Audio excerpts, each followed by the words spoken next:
Every day the man spreads sand around his bed, then seals the door gaps with tape, finally chains himself to the bed. And the reason he does all this, he thought this would prevent the sleepwalking. But when he woke up again, he found himself out in the wilderness. He had no idea what happened, could only endure the pain to pop his dislocated jaw back. But as he looked around, a voice suddenly appeared in his head. The voice told him to go to sleep, to give the body back to Mark. Stephen was confused. He checked his pocket and found a golden object. Looking at it closely in his hand, it was something shaped like a beetle, and this was the beginning of his nightmare. Then a stranger upstairs spotted him, said nothing and just started shooting. Stephen had to run away fast.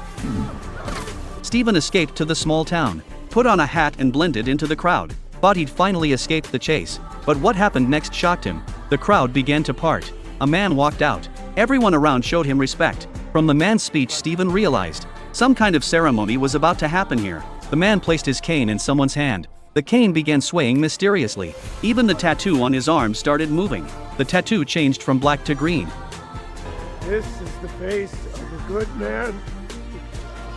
Seems like this was some kind of judgment, a ritual for the innocent. But the old woman wasn't so lucky. The tattoo stopped moving and turned red. This meant she was guilty.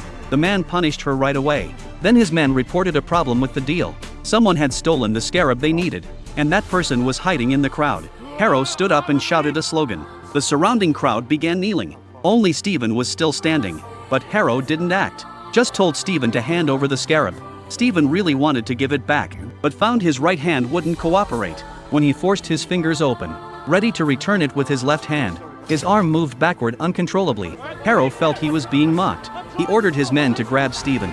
Then Stephen lost consciousness. When he opened his eyes again, all the men around had fallen, though unclear what happened. The most important thing was to leave. He stole a random car and started fleeing, but those people kept chasing him, and whenever he faced danger, he'd suddenly lose consciousness. When he woke, the crisis was resolved.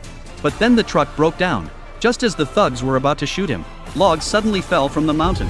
When he woke again, he was in bed, chain attached to his leg.